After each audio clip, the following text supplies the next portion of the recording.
शहर से थोड़ी ही दूर रूपनगर नाम की एक बस्ती थी। रूपनगर के सभी लोग काफी शांत स्वभाव के और बहुत ही मेहनती थे। और उसी बस्ती के अंदर ही एक डंपिंग यार्ड था, जहां पर शहर का सारा कचरा कचरे वाली गाड़ियों से लेकर डंप किया जाता था। उस कचरे के कारण सारी बस्ती वाले बहुत परेशान रहते थे, क्योंकि उनकी गाय और बैल चारा चरते चरते उस कचरे में से प्लास्टिक और कूड़ा कचरा भी खा लेते थे, जिससे वो बीमार पड़ जाते थे। और कभी कभी तो प्लास्टिक खाने की वजह से किसी पशु की मौत भी हो जाती थी। इन सब से परेशान होकर एक बार बस्ती वाले उस डंपिंग यार्ड को हटाने की अर्जी लेकर नगर पालिका में गए और वहाँ के सीएमओ साहब को अपनी समस्या बताने लगे। साहब, हम लोग यहाँ हमारी बस्ती नूपनगर के बीच में बनाए गए डंपिंग यार्ड को हटाने की अर्जी लेकर आए हैं। उस डंपिंग यार्ड में कचरे और प्लास्टिक खाकर हमारे पशु मर रहे हैं और कचरे की वजह से बस्ती में बीमारियां फैल रही है। आप कृपया करके उस डंपिंग यार्ड को बस्ती से हटवाइए। इस तरह सभी लोगों ने नगर पालिका के सीएमओ साहब से मदद की गुहार लगाई। तभी सीएमओ साहब ने कहा, क्यों भाई, तुम्हें पता नहीं है क्या?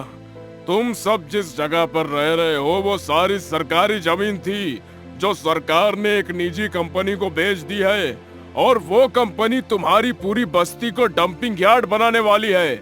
अब तुम उनके काम में दखल तो नहीं डाल सकते ना, इसीलिए तुम सभी की भलाई इसी में आए कि तुम सब अपनी बस्ती छोड़कर कहीं और जाकर रहो।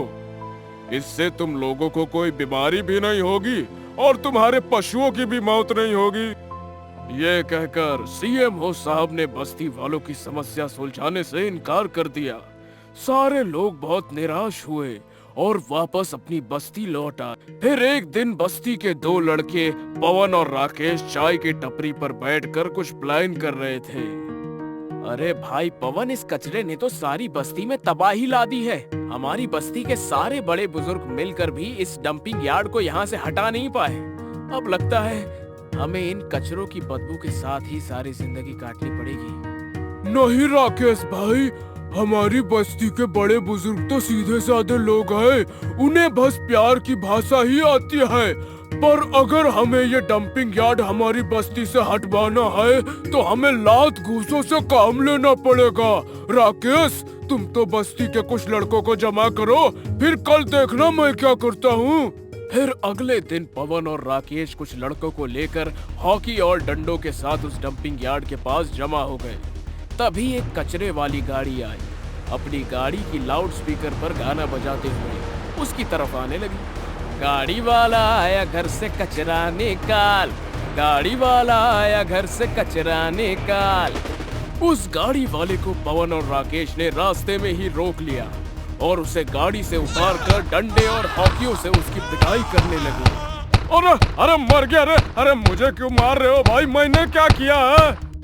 अबे बस्ती में कचरा फैलाकर हमारी बस्ती को कचरखाना बना रहा है और ऊपर से पूछता है कि मैंने क्या किया है। सुन, आज के बाद तू ये कचरे की गाड़ी हमारी बस्ती के अंदर लेकर नहीं आएगा, और अगर तू यहाँ दोबारा दिखाई दिया तो तुझे हम इसी तरह पीटेंगे, समझ गया? अरे अरे भाई, मैं तो सिर्फ अपना काम कर रहा हूँ, ये कचरा कोई मेरे घर से थोड़ी ना है।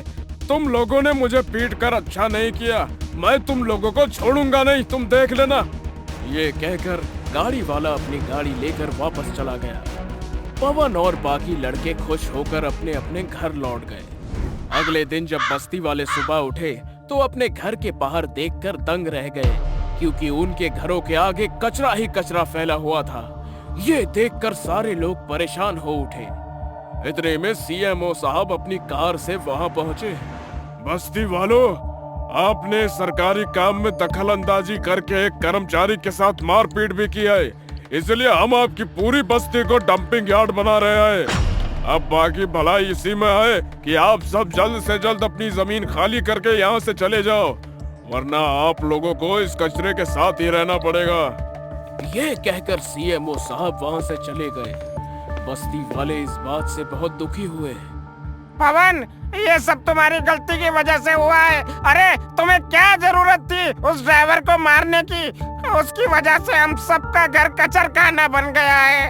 अब हम जाएं तो कहाँ जाएं? सभी बस्ती वाले परेशान थे। वो सभी बस्ती छोड़ने की तैयारी करने लगे। फिर उसी दिन नरेश का बेटा हर्ष शहर से अपनी पढ़ाई खत्म करके घर लौटा। हर्ष की माँ और बाबूजी ने उसे सारी बात बताई। बेटा, अब इस बस्ती में तो हमारा कुछ नहीं रहा, लेकिन मैं खुश हूँ कि तेरी शहर में नौकरी लग गई है।